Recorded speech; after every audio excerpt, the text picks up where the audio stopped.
Okay, here it is, in all of its beauty and form. This is the 4th down and 3 call from the Seahawks 49ers game. This is a 4th and 3. This was the first. This was not Michael Robinson on a wheel route, a play that I actually liked that just lacked execution. This was the 4th and 3 in the second quarter. And I'll tell you one thing that struck me right away. When I go back and I prepare for these Chalk Talks and I watch the plays, it is rather remarkable for as out of control as that game felt, and it ended up and it really unraveled. And this was really the beginning of that. To be at 20-7, as bad a first half as you played, 3 minutes to go, if they find a way to convert this, they're in scoring mode. For sure a field goal. You're going to get that game to 10 points going into halftime, and it very well could have been a different game. Instead, you don't get it. San Francisco scores. They score again and gets totally away from the Seahawks. But this was a 4th and 3, and I think first and foremost, the first point you have to understand when you evaluate this play is what happened on 2nd and 3rd down to precede this. Because 2nd down was 2nd and 4, 3rd down was 3rd and 4, and on 2 run downs, and as you go back and you study the tape, they were runs to the left and a run to the right to force set. They were both against very favorable, what we call box counts, and that is between the tackles. How many defenders do you have? Do you have 5 on 5? Do you have 5 on 4? Are you outnumbered and need to throw it? In both of those situations, on 2nd down and 3rd down, they had favorable box counts and they could get nothing in the run game.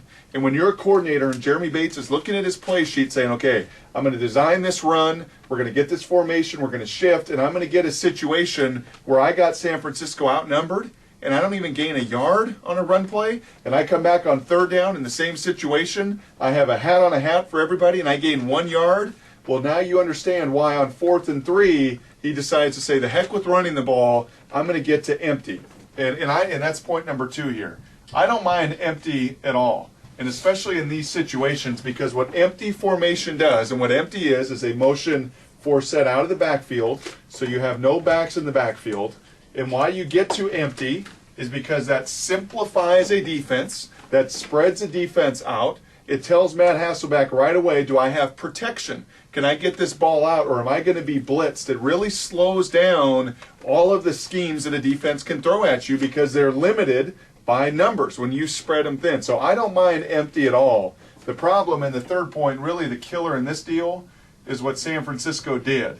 And I give a lot of credit. Johnny Lynn, their secondary coach, has left, but their defensive staff knew the tendencies and knew what Matt Hasselbeck and knew what the offense wanted to get to. And what was that?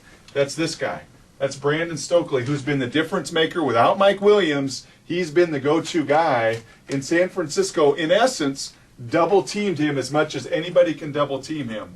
And if you've watched Stokely this year, what has he made his living on? He's made his living on running a little option route, curling in, breaking out versus man, and being able to get to those chains and get a first down. And San Francisco, in essence, double teams him by bringing the safety down, and you could see the safety. He crawled down and immediately got to that zone knowing that that's what Stokely wanted to do. Stokely tries to double move. You have inside technique, you're dead. So Matt's number 1 go-to guy, completely dead on that play. Secondly, what you've got to observe, and what really hurts, is when you get man-on-man situations and you have a linebacker on Carlson, you have a corner outside on your own Randy Moss, Ravel Martin, you get in man-on-man, you have man-on-man press on Deion Butler as well, just another DB. You walk the linebacker out, 4 sets a non-issue on a go route.